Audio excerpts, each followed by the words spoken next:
Assalamualaikum warahmatullahi wabarakatuh. Saya Muhammad Ridwan dengan NIM 241116147 akan mempresentasikan tugas besar yang saya kerjakan. Pertama, yang saya kerjakan adalah permodelan pada etaps. Itu saya memodelkan dengan kolom menggunakan 600 kali 600, baloknya 600 kali 400, pelat lantainya 120, dinding gesernya saya desain untuk 5600 mm dengan lebar 300 mm, semua dalam satuan mm. Lalu pembebanannya, di sini saya membuat 5 beban mati tambahan, beban hidup, beban angin, dan gempa. Nah, untuk beban mati tambahan saya plotkan dengan menggunakan dinding karena kondisi masih kosong, jadi dinding ini bebannya 57,5 kg per meter kuadrat. Dengan saya kalikan tingginya didapat kurang lebih 258 kg per meter. Lalu diplotkan pada bagian sisi terluar gedung. Beban hidupnya saya plotkan 300 kg per meter. Lalu beban anginnya saya plotkan 25 kg.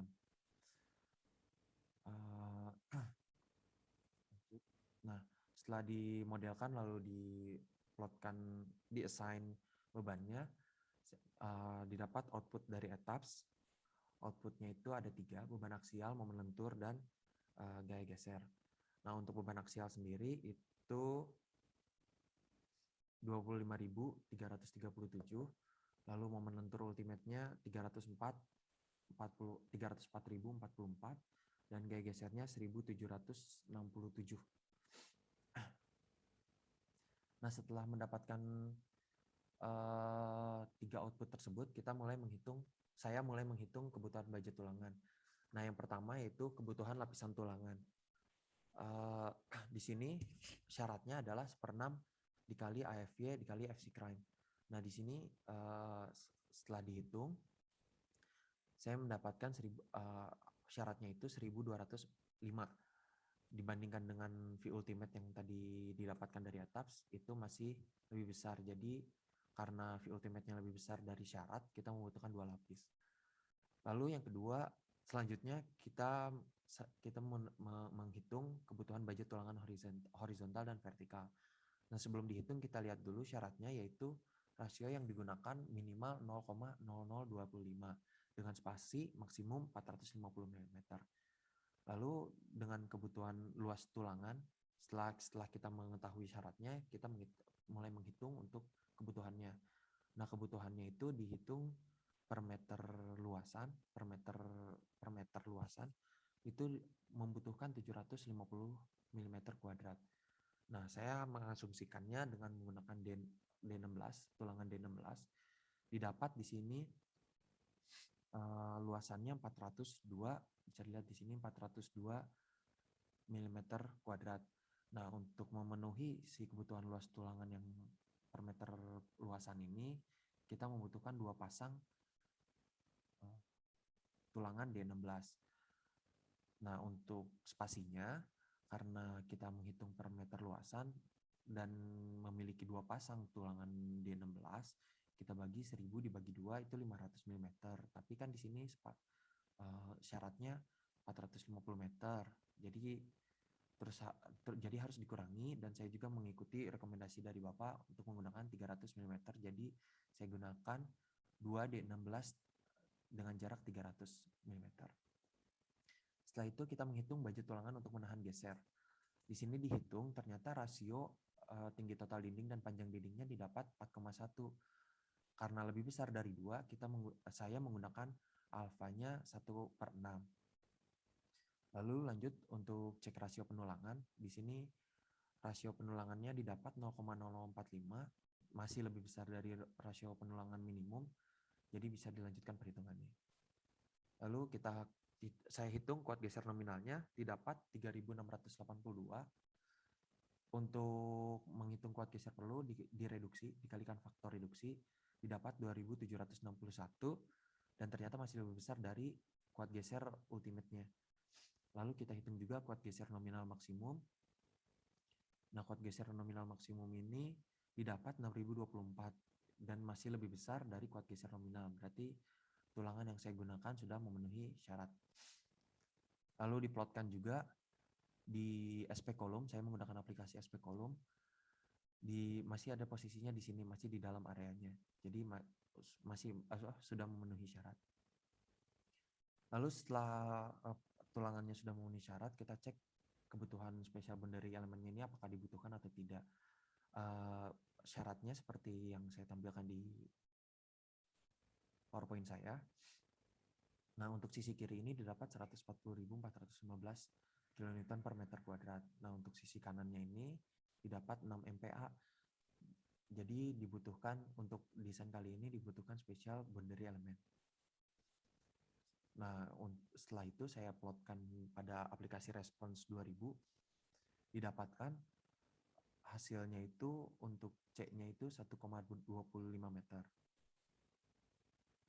Nah, setelah didapatkan 1,25 meter, kita cek dengan syaratnya seperti rumus yang saya lingkari di sini, didapat 1,13 meter, masih di atas dari syarat, jadi bisa dipakai.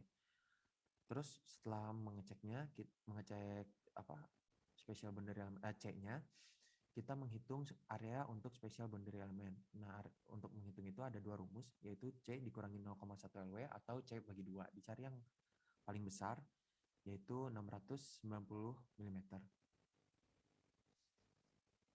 Nah, selanjutnya menghitung confinement spesial boundary element. Sebelum menghitung confinement, kita cek dulu rasio yang saya pakai di spesial boundary element. Itu saya pakai 16D16.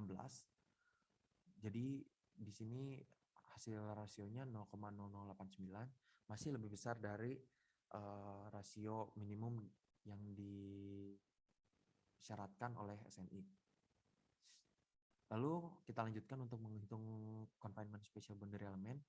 Di sini ada tiga ketentuan, 3 cara, yaitu seperempat panjang sisi terpendek atau 6 kali diameter tulangan longitudinal atau dengan rumus SX yang ditampilkan pada PowerPoint. Nah, ini dicari dengan ketentuan di antara 100 sampai 150 mm, tapi dicari yang paling kecil. Nah, di sini saya dapatkan 104 adalah yang paling tepat atau yang ada di range dan paling kecil. Nah, selanjutnya saya menghitung kebutuhan tulangan untuk confinement-nya. Di sini dengan rumus luasan SH didapat 338 mm kuadrat untuk kebutuhan confinement-nya. Lalu saya asumsikan dengan menggunakan tulangan jenis D11, itu luasan per tulangannya itu 95 mm kuadrat. Lalu saya pakai dengan 4 kaki, itu didapat 380 mm kuadrat. Jadi saya pakai untuk confinement spesial boundary element ini 4D11 dengan jarak 104 mm. Nah, selanjutnya saya hitung confinement di dinding geser. Itu sama, caranya ada 3 cara. Kita cari yang paling kecil. Nah, yang paling kecil di sini 22,5, ini yang paling besarnya 170, ini paling kecilnya 22,5, tapi syaratnya minimal 100 mm, jadi saya pakai jaraknya 100 mm. Nah, untuk kebutuhan tulangannya, ini dibutuhkan 134 mm kuadrat. Saya asumsikan juga dengan D11, diameter 11, lalu saya berikan 2 kaki, 2 jumlah, lalu luasannya 190 mm kuadrat, sudah memenuhi, sudah cukup. Jadi saya pakai untuk confinement dinding geser itu 2D11 dengan jarak 100 mm. Sketsanya seperti ini. Saya pakai kolomnya 600 x 600, jarak areanya 690, tulangannya 16D16, tulangan pada spesial boundary elementnya, selimut betonnya 40, untuk pengikat yang antara area boundary elemen ini, spesial boundary elemen ini dengan badan dinding geser itu saya pakai 2D11 dengan jarak 100, ini 2D16 dengan jarak 300 mm, dan ini confinement-nya 4D 4D11 dengan jarak 100 mm. Sekian dari saya. Terima kasih. Wabillahi taufiq wal hidayah. Wassalamualaikum warahmatullahi wabarakatuh.